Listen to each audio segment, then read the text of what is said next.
Welcome back to the Quiet on Set podcast powered by Cineman. I'm Ewan. And I'm Lachlan, and today we're discussing a number of things. On the trailer side, we're discussing the latest released trailers, 3 of them in fact. Halloween Ends, Not Okay, and Dungeons & Dragons Honor Among Thieves. Finally, we got a spoiler review for the third film from Alex Garland, Men. So let's cue up the intro and get into the show. We are professionals. This is a professional podcast. Yes. Breaking Bad and Better Call Saul.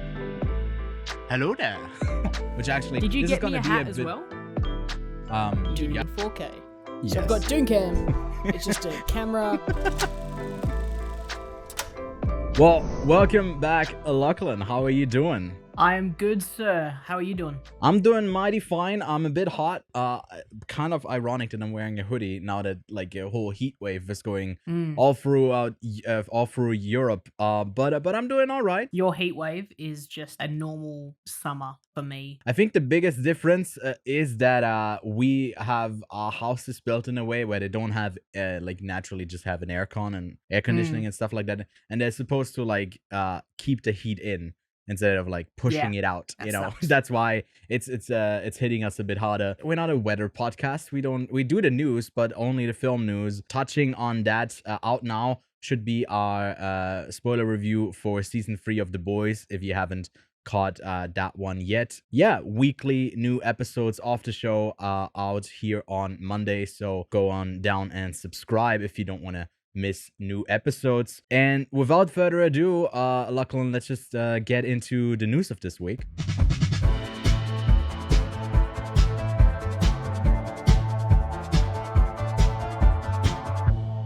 So the only news item we got this week is the announcement of the Marcel the Shell with Shoes On director getting the gig for another adaptation of, I guess, not a movie that was just a series of short films on YouTube, but the remake of the beloved Disney animated film Lilo and Stitch. Yeah, what do you think about Dan Fleischer Camp taking on the directorial gig for the Lilo and Stitch live action remake, Lachlan? The unfortunate thing is I have not seen Marcel the Shell with Shoes On yet. Yes. I don't believe it's out in Australia, but I am extremely keen to see it. And I haven't seen any of his other bits of work, but Marcel the Shell seems to be his feature film debut, I believe. Yes. I can't really see anything else on his IMDb that, editor, but director. Yeah, it looks pretty much like it's his big break. So I guess I don't have feelings for him yet that are positive or negative. It's just completely neutral. Yeah. Similar to how I feel about Ewan's film choices.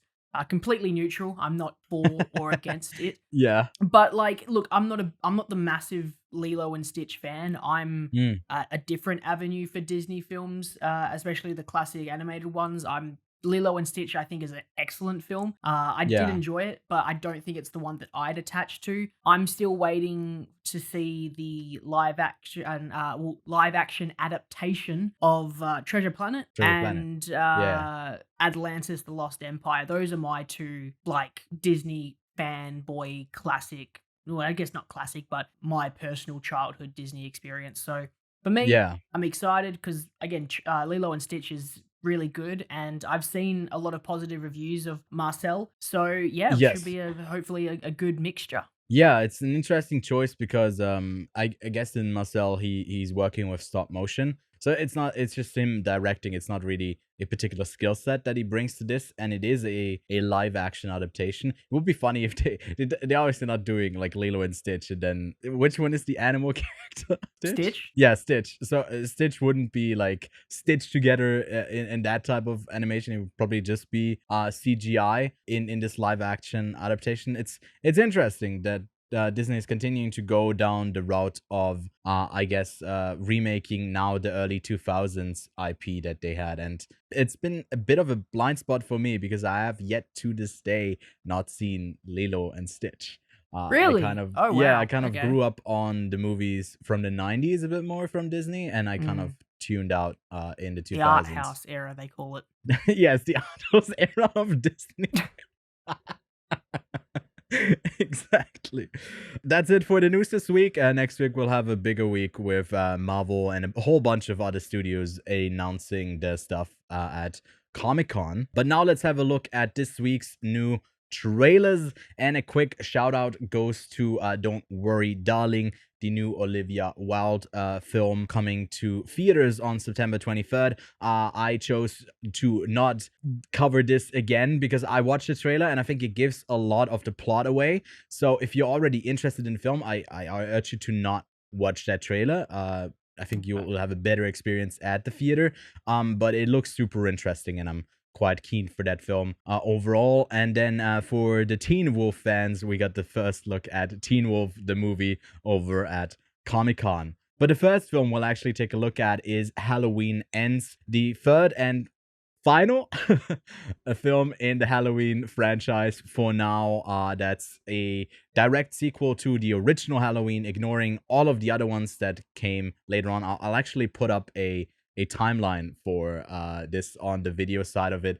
I had a look at it. It's kind of funny how like many branches there are for just a one singular franchise. But yeah, it continues that original story from Laurie, and this trailer kind of shows mostly a showdown between Laurie and Michael and Mike Myers. Michael Myers? Michael Myers. Wait, is that the actor? Michael Myers.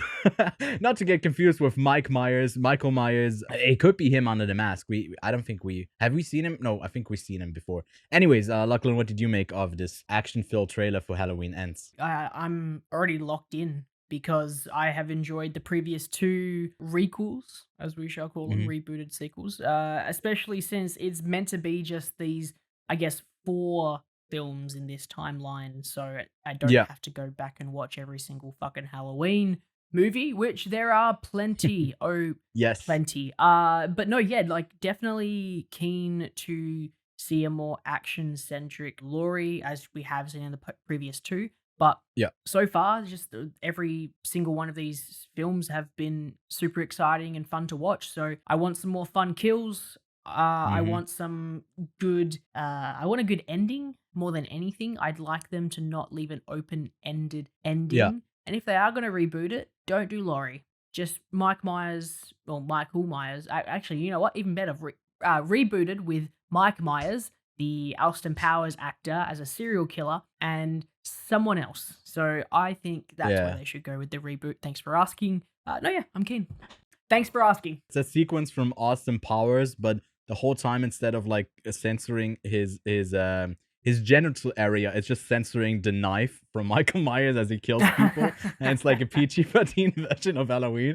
That could be kind of a fun sequence. But I'm also keen for this. I think that both Halloween and Halloween, what was the second one called in this? Kills? Halloween Kills, exactly. Were both big slaughter fests and entertaining action films. Looking forward to this hopefully final showdown between Laurie and Michael Myers. Now let's move over to a film premiering on Hulu and on Starz internationally pretty soon on July 29th. We are getting Not Okay with Zoe Deutsch and Dylan O'Brien. The synopsis reads: a misguided young woman who is desperate for friends and fame fakes a trip to Paris to update her social media presence. A terrifying incident takes place in the real world, which becomes a part of the imaginary trip and offers all she wants. So this is a story about someone getting caught up in the web of their own lies. I think we've seen this before a couple of times, this like weird quick rise to fame for basically not doing anything, and then the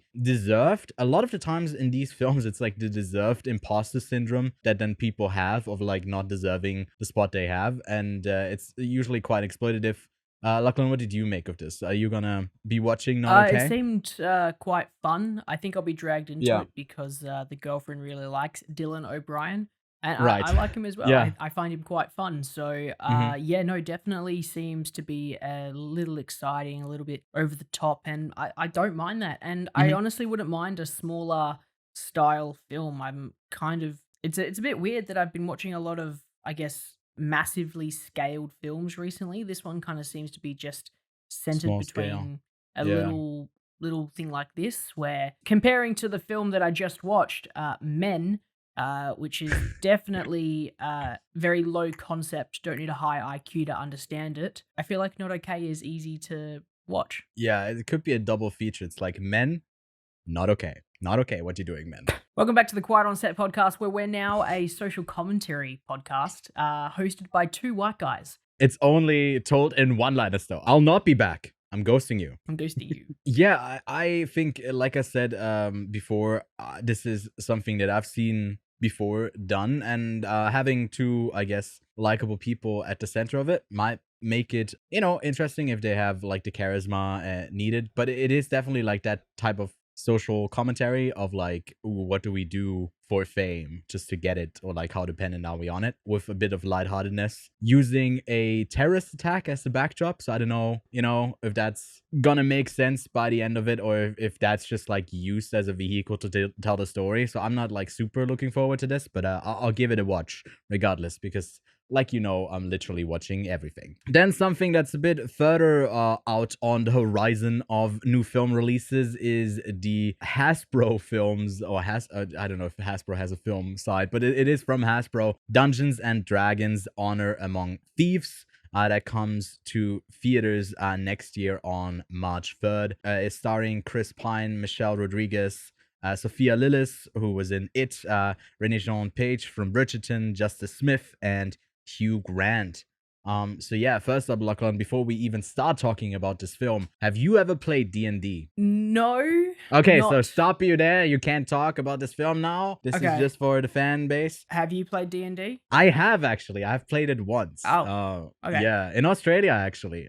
My flatmate was big into D&D, and he dragged me to a session once, and I was quite confused, but it was fun. It's fun, but it takes long, and the most exciting things about this are now put onto screen, where you basically role play and you throw around a dice, a d20 a bunch of times, and what you picture is like these great heroes or whatever out there going on an adventure. And I gotta say, like, the impression I got from this trailer is that they're taking it not too serious. It's quite a lighthearted thing, and the CGI can be like quite out there as well, but it makes sense because it's in this like made-up universe of Dungeons and Dragons. So I actually didn't mind this at all. I think apart from maybe the dialogue that could be a bit cringy, where like there's a lot of one-liners back and forth thing, that could be like the downfall for me for the enjoyment of the film. But other than that, I think it looked kind of fun. Yeah, no, definitely. I completely agree with everything you just said. It seems like dumb fun. That's all I really have to say. I am excited for it.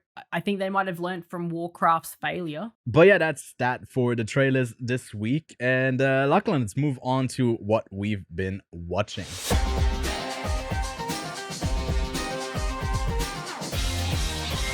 You want to go first this week, Ewan? Yes, I can go first. First up, I watched the series Yellowjackets, about a high school soccer team that's going to nationals when the plane crashes in the Canadian wilderness. So they're stranded there, and the story is told in flashbacks in two timelines that sees the present day with the survivors, and the survivors of like the whole thing, and then flashback, I guess, to the Canadian wilderness, where there's more people alive that are most likely gonna die. So the whole story is told in a way where you know who is going to survive and who doesn't make it. The whole dynamic between the characters is very entertaining to watch, and it sets it up to be kind of a Lost type of show that keeps the intrigue up, and you're not really sure what's going on at large. The whole first season is out now, and it's getting a confirmed season 2. So I give that a warm-hearted shout out. And then secondly, I watched The Rehearsal, the new thing from Nathan Fielder. Episode 1 is out already, and usually I wait like for Yellowjackets until the season is wrapped so I can shout it out. But no, here I think after episode 1, I can already say this is a show worth seeing. It's basically a show where it is about the rehearsal process of real life things. So the whole scenario of the show is that Nathan Fielder preps someone to have a conversation with someone else that they're wildly uncomfortable with. To have that conversation, it's something difficult. So he rebuilds the whole set and sets the stage for where that difficult conversation will take place, and then they rehearse it and they rehearse it and they rehearse it and run through all the scenarios. That aspect alone is super entertaining. It kind of also takes a step back, and you get to watch a lot of like these really awkward and anxiety inducing moments that we all share as humans, the kind of in between of conversations that are usually not really covered in film. And to me, it was like psychologically something very interesting to see. And episode 1 is amazing, and I haven't seen more than that, but I'll definitely be watching that, and that's streaming on HBO. But yeah, that's all I've been watching. That's nice, Ewan. I probably should start with something I didn't fully watch, but I said I was going to watch, but struggled to get through. Oh no, first empty couple promises. Moments because I wasn't just mentally prepared. So Ewan, for one last time, I want you to zoom in on this here. Zoom. Yes, zoom. And because you're editing it, as you always do, I didn't get to watch Morbius. I'm sorry. The 4K edition of Morbius, I didn't get to watch. However, okay. I mean, I watched a little bit, but I didn't finish it, so I'm not going to consider. I wasn't mentally prepared. Right. But anyway, something I did watch. All right, I've been watching, just as a reference, I've been watching Clone Wars on Disney because I have never watched the series and I'm getting into it, so very keen for that. But more importantly, there's another movie that came out called Everything Everywhere All at Once, and so far this year, I would say it's my movie of the year, and it came out on 4K. But what kind of person would I be if I would put my favorite movie of all time in the same spot that Morbius sat down here at the edge of the frame that Ewan would have to zoom into? So I built something. Something. So this is the quiet on set displaying of the 4K-anator. It's essentially a tripod with a... this is only going to be for the YouTube viewers, by the way. If you're listening to this, I'm just describing it for you. It's a tripod with a DJI phone gimbal holding on to a PlayStation DualShock 4 controller iPhone holder. And if I place it right here on the edge of the frame, because I don't use this side of the frame, obviously. I'm pointing to the wrong side. We rarely do. So I thought I should fill the space with something, and this is what I decided to fill the space with. So, ladies and gentlemen, Everything Everywhere All at Once on the new quiet on set. Oh, it really puts a shadow on me as well. I probably should have thought about this earlier. I'm going to figure this out. I'm figuring this out live. So this is Everything Everywhere All at Once. Came out on 4K, and I bought the disc. And I watched it, and it was great. It's like the bajillionth time I've watched this film.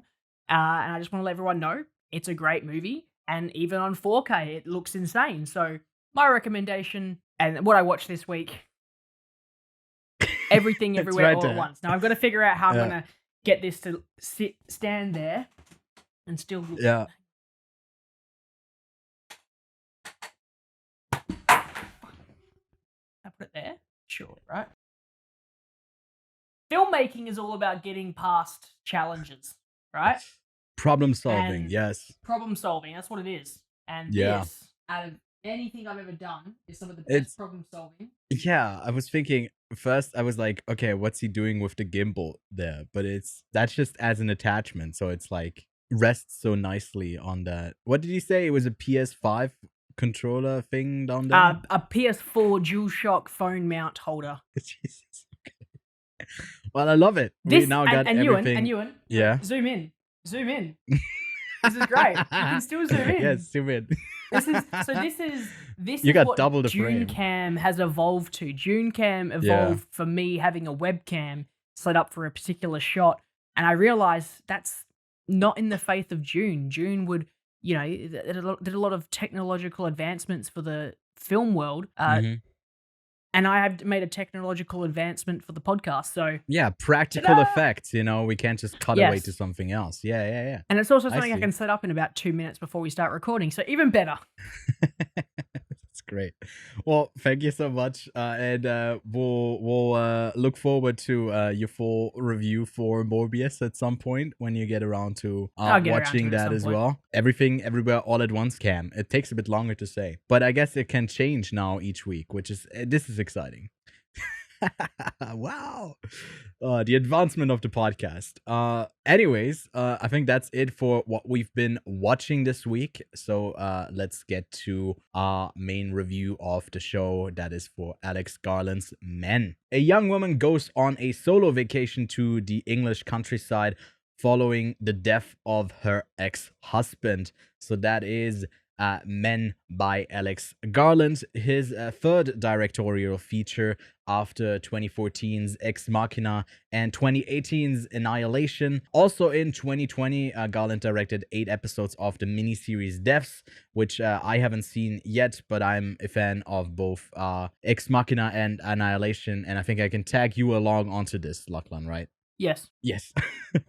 In the cast, we have Jessie Buckley, who we've also covered before in films like I'm Thinking of Ending Things and The Lost Daughter, as well as Rory Kinnear as all of the men, who I most recently enjoyed in the Taika Waititi show Our Flag Means Death. So Men is no exception to Garland's approach to these big ideas that he breaks down into a simple story, and Men just might be the simplest one yet that left a lot of people perplexed and not enjoying it overall, and ultimately being the lowest rated and most poorly received film of his so far. Currently on IMDb, it has a 6.1, on Metacritic a 65, and on Letterboxd a 2.9, which goes against some of his other films. Just for comparison's sake, Ex Machina has a 4 on Letterboxd, 7.7 on IMDb, and a 78 on Metacritic. Annihilation 3.6, Letterboxd, IMDb 6.8, and Metacritic is 79. So quite a bit of a step down, at least initially. What people could think when they just see the ratings. We'll get into our thoughts, but I can take away I enjoyed the film. I don't know about you yet, Lachlan. I haven't asked you yet. But in order to, I think, discuss this film fully, there's no point in discussing any of these films' themes without actually getting into them and referencing specific scenes. So the rest of our review will be a spoiler one. So you have been warned, and we'll get into our spoiler thoughts for Men. So we'll start this off as we always do with our spoiler thoughts and get the stuff out of the way that's on our minds the most, presently. So Lachlan, what are your overall thoughts of the film? It's obviously one of his biggest departures, because from his 3 larger projects prior to this, both being Ex Machina, Annihilation, and Devs, which, as reference, I also have not seen Devs, but funnily enough, just saw it on one of my streaming services and actually added it to my watch list. So that is same for me. hopefully coming up the pipeline so I can watch it. Mhm. I believe all 3 of those is mostly sci-fi. This is a massive departure from themes and subjects that he has dealt with in the past. It's not fully a departure, because both Ex Machina and Annihilation do have some horror aspects, more in Annihilation. Would you agree that Annihilation definitely has a bit more of the horror going to it, where Ex Machina and both Annihilation and Men now all have this larger than the film subject that it's trying to cover. So everything from, AI singularity, and then, whatever the fuck Annihilation was about and whatever the fuck Men is about. Like that, each one of these films is not just talking about one thing. And the great thing about, I would say, both Men and Annihilation, I wouldn't say this about Ex Machina, but both Men and Annihilation, you are going to come away with a different idea of what this film was about to the person who maybe saw it with, or anyone else who's seen it. And it's definitely a very subjective film. It's all based on your past experiences and your life, really. Because again, I feel like at a general level, Men is clearly about men. What? Wow, crazy, right? How did you get to that? Who'd have thought And the that? easiest way you can tell is that I feel like a woman and I feel like a man, two different sexes are going to take this film in two different ways. So Yeah. that's the easiest, obvious example of someone taking this in a different way, and it's literally about experiences. So, Mhm. and there's definitely more than this in men than just men are bad, because that is pretty Yeah. much like the surface coat. There is a lot more underneath this. I leaned more to the trauma side of this. Yeah. With Me too. Jessie Buckley's traumatic experience with her ex-husband, Mhm. his suicide, and I guess her own demons as well. And did you say you agree to that? Sorry, or I you agree. Yeah, also? I mean, the critical reception, from what I could gather, is a lot of like simplifying it to like, oh, this movie is just about like how all men are bad, and I think like that was one of the critiques, for Never Really, Sometimes, Always, the film Yep. about abortion as well, where it was like every character, every man character was toxic and kind of just a looming threat and presence, in not like in a big way, but just like in the background as well. And I think what Men does well is basically making that whole thing into a film, and it's just a metaphor for a lot of different things, and it just accentuates it. So it feels like very in your face, especially with the face that just stays the same. And I like that approach because it's not subtle at all, but it has a lot of subtleties, and it gives it a lot of depth to explore in a rewatch. And not being able to make sense of it all, I think, is the actual point. But at the core, we got this woman who's experiencing trauma, and everyone around her is just like making it harder for her to process and making herself doubt herself. Like the whole time through, is this actually like my fault? Or, and that whole experience was riveting to go through with her, like being tagged along onto this, and I thought it was an incredible experience. And yeah, I quite enjoyed the film as a whole. Jumping into it, that's our general thoughts. Was there something you wanted to start with in particular? Like, should we start with, I guess, the characters? Because there is really Yeah. just two characters at the end of the day that we focus on, Hmm. that being Harper, and I guess, Men. should we call him men or them men, Well, or like, Joffrey is the first men of those men that we get to see. yes, I guess then we got the men, we got the the men, policemen, we got the naked men, we got the little shitbag kid men. priest man, you had a Yeah. green face man. Yeah, no, let's talk about that. But I guess at the core of it, it's always just Harper is doing something, and then someone's coming in, kind of obstructing her on the path of like healing. I think that's what happens all the time, even if you get this false sense of, oh, there might be a step forward. With people where you kind of at first up was like, oh, these people are not too bad after all, and then the interaction kind of always slowly turns towards the negative. But yeah, what did you make of the character? Jessie Buckley did an incredible job.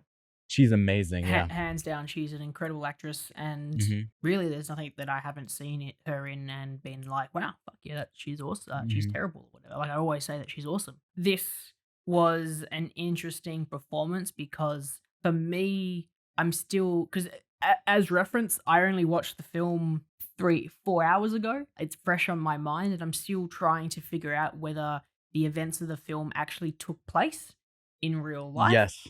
or if Yeah. they didn't take place and it was all in her head. And the reason I question that is, first of all, like right at the end, her friend comes along and there's blood, but you don't really see any bodies at all. And there should definitely be bodies somewhere that you see. And is it because the friend is there that it all happened in Harper's head? Or did it actually happen, but all the men cleaned up the bodies and went on their way? So there's still a lot of thoughts in my mind. Like, one of my notes is, after watching, I'm about to spend 2 hours sitting on my chair, thinking about nothing in particular but what I just watched. The meaning, the symbolism, the art, and I still have no fucking clue what I watched. But I can tell you right now, I loved pretty much every moment of it, especially the last 30 minutes. So without jumping into that last 30 minutes, because I think that's what we should kind of end on, because it's Yes. pretty much the magnum opus of this film.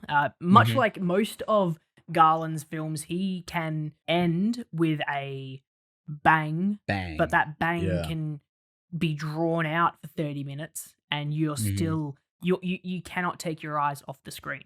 Like, and I think where we should go with this is Garland himself. Where would you rank this among the two other films that he's made? Because I have put it third, because I fell in love with Ex Machina when I first saw it, and I've never been able to take it out of my head. Like, someone asked me, like, what's one of my favorite sci-fi films? I will say Ex Machina. And Annihilation, I'm not going to lie, took me a while to come around, but after a couple rewatchings, I fucking love it. Not as much as Ex Machina, because it took me a bit of a go. I do think that Men, as I said, is a bit of a departure, so he's probably not as comfortable with it, but he definitely nails the scene-to-scene moments extremely well. Do I think it's fully fleshed out and a very comfortable film to watch? Well, obviously it's not very comfortable to watch for people. I feel like if you I'm not going to tell my mother to watch this because she'll be very uncomfortable. But like, do I think that this film is as well crafted as his other films? I feel like everything else, like moment to moment, works, but I will say there are parts of this film that I like more than a moment in Ex Machina. Like, there are parts that I like more about Annihilation than this film, but I can't say that, like, all three films are very close to each other, but there are moments in each film that I'm going to rank above the other. I want to say that the cinematography in this film is insane. The thing is, what you just said with like Ex Machina being the one that you like the most, coming around on Annihilation on the rewatch, and then this being ranked third, but having really good individual moments as a whole, but the story you couldn't really grasp so far. Maybe all men are the same, because that's literally my thoughts as well. It's basically what I think about it as well. Like, I think the ending to Annihilation is amazing, but it leaves you perplexed on the first watch, and you need to maybe... I watched some videos on it, like some video essay stuff, and I read a bunch of stuff on it, and then it just kind of came together more and more. I think for men, that's not going to happen, because it has that like very literal approach, which we'll get to in the ending. And the rest of it is like ambiguous to as what's actually going on, but what you get to see is very straightforward. And I think that like doesn't invite as much discussion or like I guess recontextualization for people on the rewatch. They've kind of made their mind up on this film already. But for me, it also ranks third. It's definitely more in your face than what Annihilation was. Annihilation is definitely... it doesn't hold your hand, and it's just like, you're going to take whatever you can from this, but I'm not going to tell you any story. But even still, I would say that Annihilation's story flows from start to end, and you can pretty much follow just the basic story, because it is really good sci-fi. Where Men, you are going to get lost, you are going to get confused. But the scenes that they connect with, that's the issue I have. Like, the scenes themselves all work really well. I'm more individual, right? And Annihilation is more of a journey where we go to point A to B, and we have a bunch of characters on the way, and then, you know, we arrive for the main character at a place. But here, it's all the main character having interactions with different people, and, you know, it's all about, I guess, her trauma that she's kind of going through with another person that's not even relevant to the story anymore, because he's outside of it in the present, right? He's not there anymore. So it's difficult, you know. How do you make a film about trauma? You know, the individual moments with the men characters, you know, that they all have the same face. I think the reason why that is just because she latches onto the first person she sees, like in the discussion of does this really take place or not, but like in this reality that she establishes for herself, the first person she latches onto is a man, and her trauma that she's going through is kind of, you know, representative or maybe some male shortcomings, and because she's so focused on her own thing, everyone that she sees is kind of, just the same person. But I don't know, you could read that totally differently. That's just how I read it, that yeah, she's kind of overwhelmed in a way. As I said, like after the film finished, I just went straight on the internet and tried to find Yeah. every single thing that you could possibly get from it. One of the ones that I read and I found it quite interesting was that her ex-husband is like, each individual man is a representation of a feature of him. So the Oh, okay. I guess the childishness of the kid, and then you've got the assertiveness of the Policeman. I the would priest? say like the and also the sexual advancements that the priest makes. Yeah. The physical violence that I believe, I can't remember which one it is, but it's one of the guys from the pub. So it's like Yeah. each of the men represents an aspect of the ex-husband that she's trying to deal with and put aside and finally get over that trauma Yeah. that she's suffering from. So like there's heaps of different ways that you can read into this film. And Yeah. for me, I like, we should put that aside for a second, because we can keep talking about that for literal hours and get back Yes. to, I guess, True. the what makes this film the film. And I want to quickly make some notes on the Tech stuff. cinematography. As I said, Yeah. the cinematography is insane. Same cinematographer as Ex Machina and Annihilation, and also Mission Impossible Fallout, which I wanted to throw in there as well. Okay. But out of all of all of these films, they all have this Garland-esque feel to them. Yeah. But again, this is a bit more of a departure from the other two, so they definitely changed it up a little bit. But like, I wanted to pause and screenshot a number of the like a number of stills in this film, and I was like, that's a wallpaper material right there. There are just a number of very beautiful shots done. I loved anything with the tunnel at the start. I found that so stunning. There was a shot where there was like it was like, at first it looked like it was just a normal shot, but it was actually a reflection of the puddle of the entrance of the tunnel. There was then just the man coming, like the homeless guy just like standing up at the other end of the tunnel. It's just like every little bit of this film was just like so visually thought out, and I loved it for that. So do you have any like special little cinematographer moments as an art house fan yourself, Ewan? It was green, Lachlan. Green. A lot of green. I think it definitely plays with that color scheme, like he always does. In Annihilation, there's a lot of, if I remember it correctly, just very, I don't know, I remember it kind of in a bright way, but also his films are always filled with a certain bit of vibrance, but then accentuating some specific colors. And I think he really focuses on green, and that theme is kind of what runs through the whole film as well, how it's like this natural thing that we have attributed to the behavior of like the negative aspects of male behavior, and then like the rebirth that's kind of feeding into that. And I think the presence of that green is just, I sound like the biggest hot ass person, but that's just like what I felt when I saw that, and it was so stunning to see. And I think what really plays into the visuals are it's just a soundscape that he creates, and the certain returning stings that repeat, that are so that just return, and they're so eerie. Oh man. Speaking of sound, the tunnel scene. So that's one of the scenes that stuck with me, because amazing. It starts off so beautiful. The cinematography is just insane. As I said before, it's at one point the shot is just her and this black void, and that's one. If we're going to go into the meaning of that's a very beautiful visual representation of how she's probably feeling. But then on top of that, how it morphs into that shot was just beautifully done.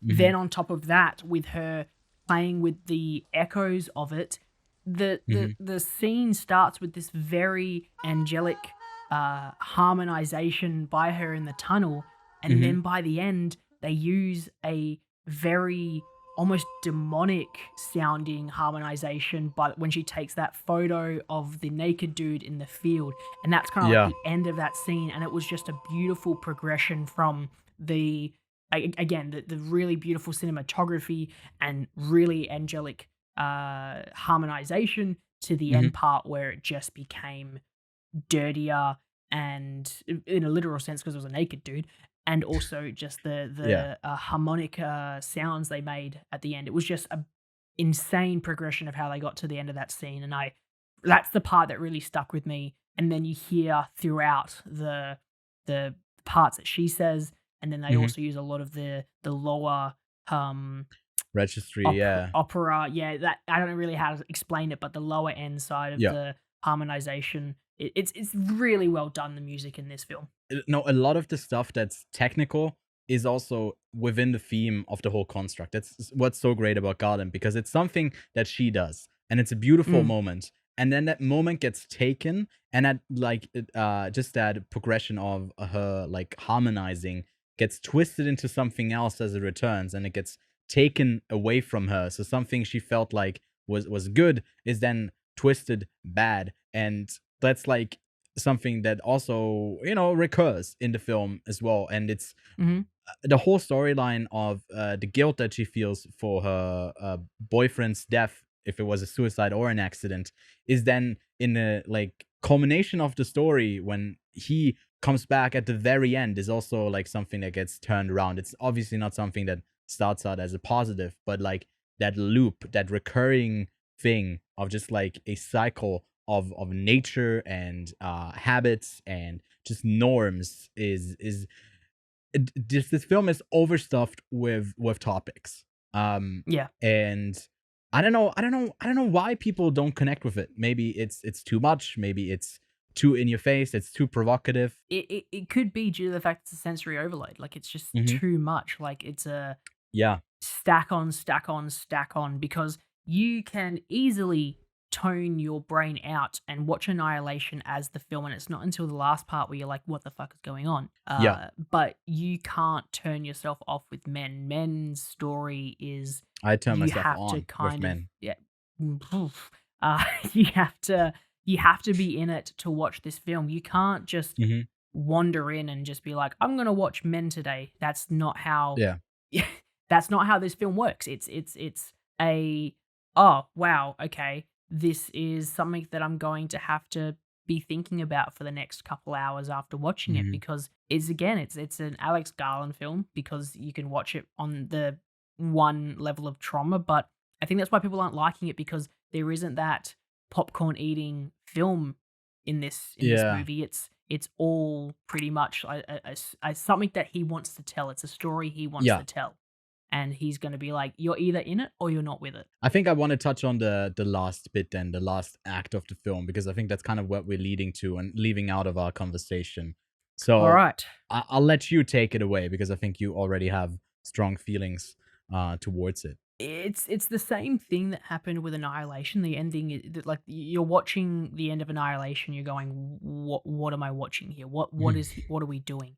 And there was a part of me that kind of felt like that was coming, because the same thing happened in both Ex Machina and Annihilation, that the ending was just a quick right turn into something a bit different. And that's definitely what happens with Men. Men becomes this, well, the men becomes another man and another man and another man and another man. And if you didn't get the understanding of a rebirth, well, here you go, it's right in your face. And this is where it could be like coming in, because I feel like this is the part that people kind of got disturbed about, because it's very in your face, it's very grotesque, and I guess the easiest example I can give to a film that was also negatively looked on with very similar aspects is Mother.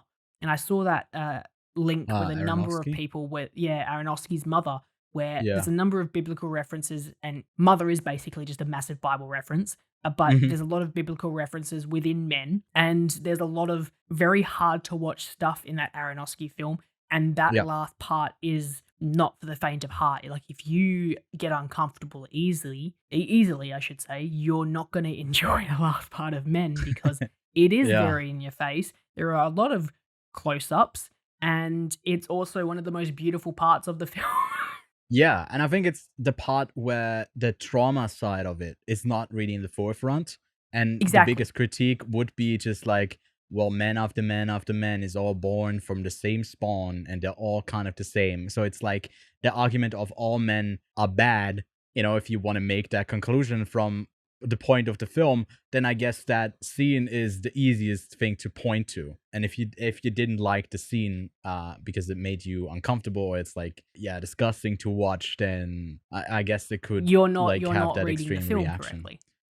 Well, If actually, if you're having a wrong someone experience. Yeah, if I don't someone know. just goes, "I That's don't fair like if you this don't film like because it. I didn't get that last part," well, you obviously weren't Yeah. watching the film. You don't have to analyze it. You just have to be watching it, and it's gonna throw a lot of subtle stuff at you, and you're going to catch and latch onto that.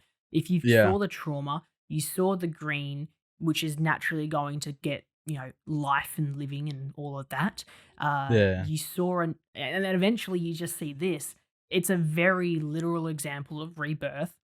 You've got this green man figure, which is a very, very much like a folklore where it's a Mhm. symbol of rebirth. And a great example of that is another A24 film that I fucking loved last year, The Green Knight, which has the Yeah. Green Man in it, or the Mhm. Green Knight in it, which is an example of rebirth and a cycle and everything like that.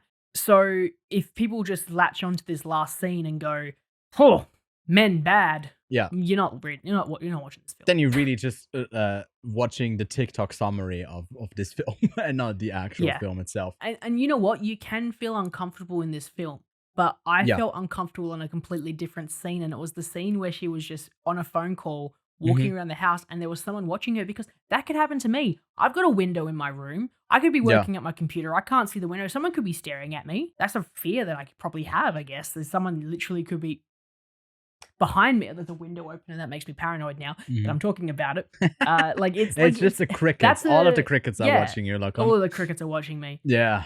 Garland has done this thing with this film where he has gone, all right, what's terrifying? Mm-hmm. Trauma, for one. That's terrifying for any human being who's gone through any kind of low to high level of trauma. It can be the death of a partner, death of a family member. It could be even as small as just like you got a straight A student and then you failed a test. That's traumatic. You're not a perfect student anymore. And then it's also, all right, what else is also traumatic? Men are traumatic. Watching someone be born and born and born again is traumatic. Yeah.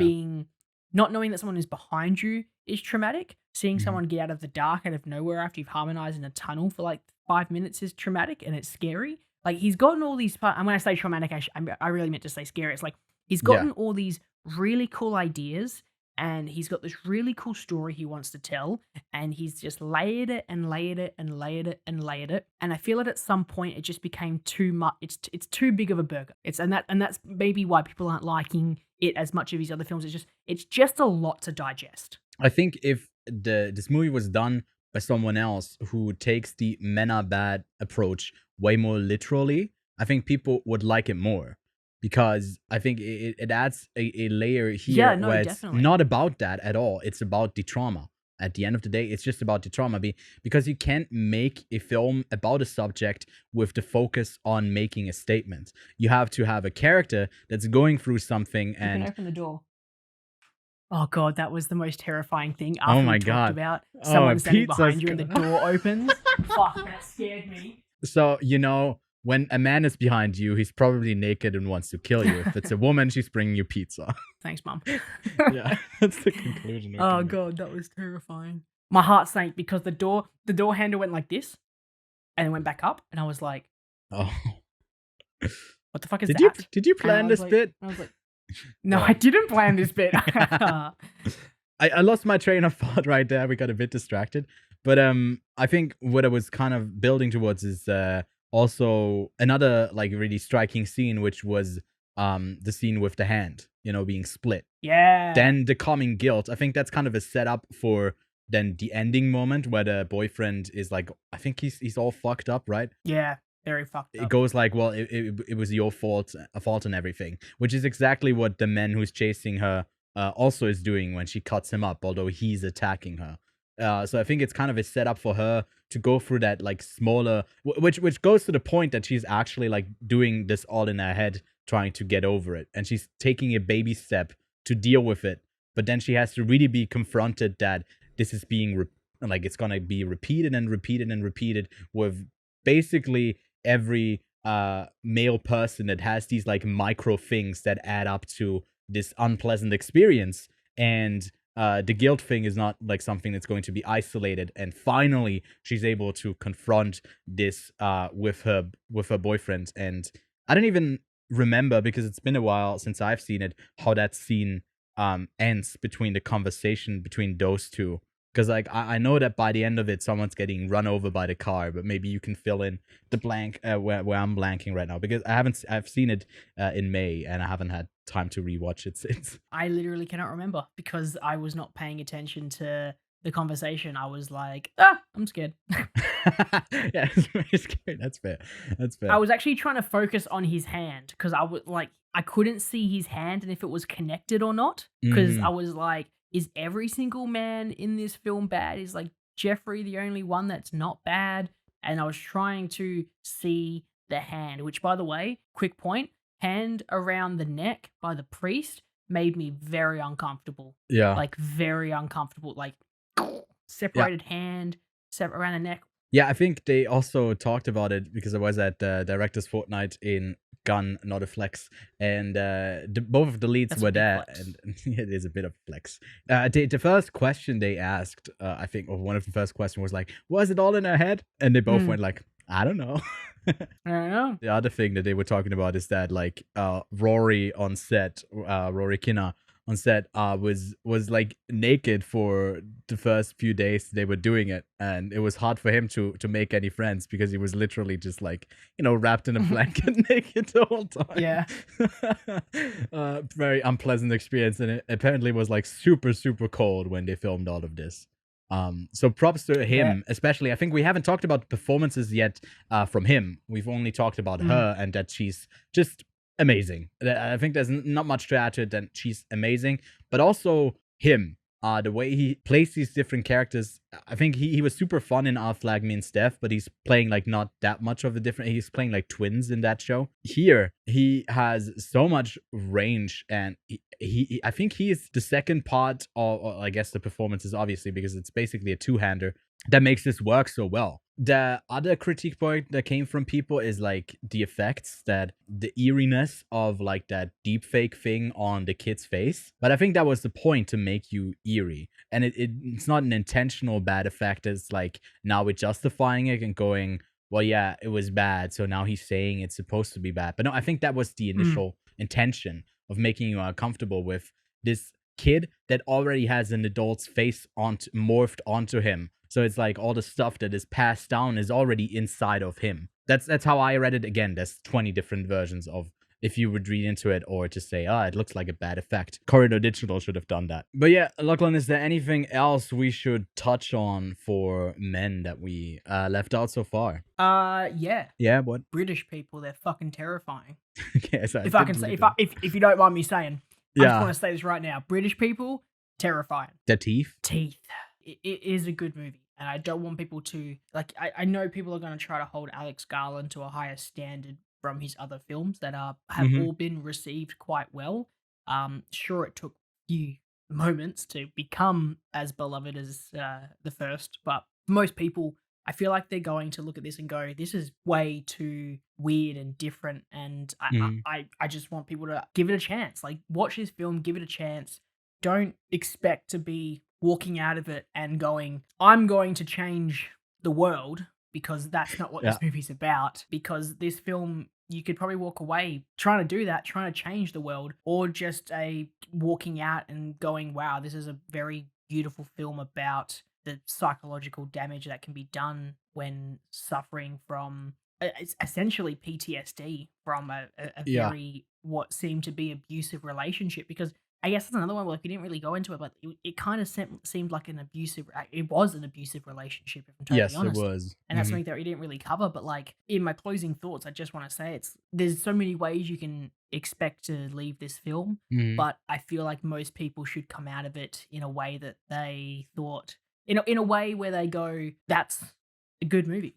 Yeah, that's a good movie. Yeah, I think that one specific moment where he just like falls down, that could be like very silly, but somehow it really works. In the film itself, that you're not picturing it, but it's just like that you don't see like someone just falling down, but it's actually like traumatic to experience how brief it is and how quick it happens. And I think he's excellent with how he paces his films. Although we did say that this more of a less of a linear pacing where that's the focus, but it's more of like the up and downness of just dealing with your own trauma. So I also would recommend people to go see this, but I guess with the proper mental readiness. And I mean, if you're listening to this right now, you've probably seen the film already, or you don't care about spoilers, but still, I think for the look of it alone, it's worth it. And then for the performances, it's just, for me, one of the films I enjoyed the most this year. Where do you arrive at for a rating for it? Wait, no. The thing is, I'm stopping myself right here because I think you want me to go first, because I think you think that I copy your ratings sometimes. So the rating for me but for here's this the film, thing. Here's the thing. yeah, I already know your rating because you rated it months ago. I did rate it. You don't months know mine ago. though. Well, yeah, I gave it a 4 out of 5. What about you? I gave it 3.5. A rating for a That's good, it? solid film. Okay, well that's the rating. That's what you came for. Thanks for coming back to the Quiet on Set podcast. Bye. Yeah, no, but that wraps it up really for men. And let's have a look at what's releasing this week. Out now in theaters on July 29th is DC League of Super Pets, the animated film from Warner Brothers. And we also got Not Okay, the film we just talked about earlier in our trailer discussions, that's releasing in the US on Hulu and then on Disney Plus/Stars internationally. And that's pretty much it for the big releases this week. Lachlan, do you have a pick of the week? Zoom in. Zoom in, baby. Zoom in. Yeah. Pretty self-explanatory. There you go, everybody. That's my recommendation this week. If you haven't seen it, it's an excellent film. I want you to give all your money to A24, and I'm not even the art house fan in this podcast. So I realized I've walked away from my microphone, so you probably couldn't hear me. Yes. There you go. My pick of the week would be the last film from Alex Garland, Annihilation. Interesting double feature if you would pair them up. The Annihilation of Men. Yeah, it's streaming on Netflix in a whole bunch of countries. You can check out if that's streaming for you on Netflix as well. But yeah, that's it for this week. Next week, we are doing a bit of a catch-up for 2022 so far. We'll talk about some of the films that we missed or just one of us watched, and give a bit of an overview for the hidden gems of 2022 so far. You can follow Lachlan and myself on our socials. Those are linked as always below. Same goes for everything Quiet on Set. There's a link tree below that will take you to the video and the audio feed for both this show and the Ewan Graph podcast, as well as all of our other socials like our TikTok that is quite active. You get 2 clips a day at the moment. Also, our YouTube clip account is quite active. So don't forget to like and subscribe to this channel. And if you're listening on audio, follow the show and leave a rating. Goes a long way to help us grow the show. Quiet on Set podcast is powered by Cineman and hosted by myself, Ewan Graph, and Lachlan Thiele. Thanks for tuning in, and we'll see you Monday.